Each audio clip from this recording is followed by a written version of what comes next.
Siraj will rightly get the credit for how well he bowled today to give India the series win, but there's one player where I think it would be a miss not to call out, and that is Prasidh Krishna. In Prasidh, there's a bowler with all the skills to be a real handful on any surface, and I think we also have to give him extreme credit for the fight that he showed in the series and in the final test at the Oval. At Headingley and Edgbaston he was okay, you could see the skills, but he was far too inconsistent to be a real handful, and the biggest blow to his confidence would have been missing out at Lords and Manchester. Especially in Manchester, where he was left out for the 120 kilometres an hour Anshul Borge. In his defence, having to bowl bounces in Leeds didn't do his figures any favours, but it's clear that there was something missing. However, he came back at the Oval, and in the first innings he showed great heart and got India back in it with his scrap with Joe Root, which really lifted them. Although he's expensive in the second innings, I think he was unlucky on that fourth morning. He got Duckett with a lovely setup pushing him back, and then a full one to get him driving and nicked off.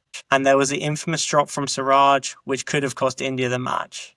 However, once India got Brook out, it all changed, and he came on and bowled an unbelievable spell, getting the set Joe Root for 100, and I think this spell showed his best qualities. So what does he actually do well? Firstly, he's quick. He can maintain speeds of high 80s, and on form he can touch 90. And India have lacked that at certain times, especially with Kambodge. Secondly, at 6'2", although he's not the tallest, he's very upright in his action with a slight lean away, and that creates the angles that makes batsmen want to play, and therefore he gets a lot of people nicking off where they probably shouldn't. Lastly, he has that heavy length.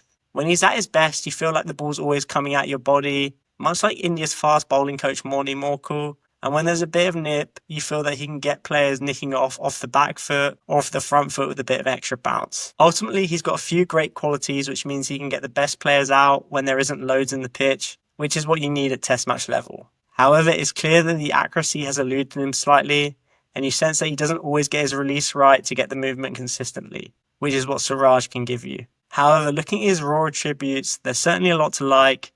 We just need to consistently see it. And India may have a bowler who will be primed for future tours of Australia, England and South Africa. At 29, he only has one set of tours probably left in him at the highest level, so hopefully this is his learning curve and this is the start of him being a really useful bowler for India.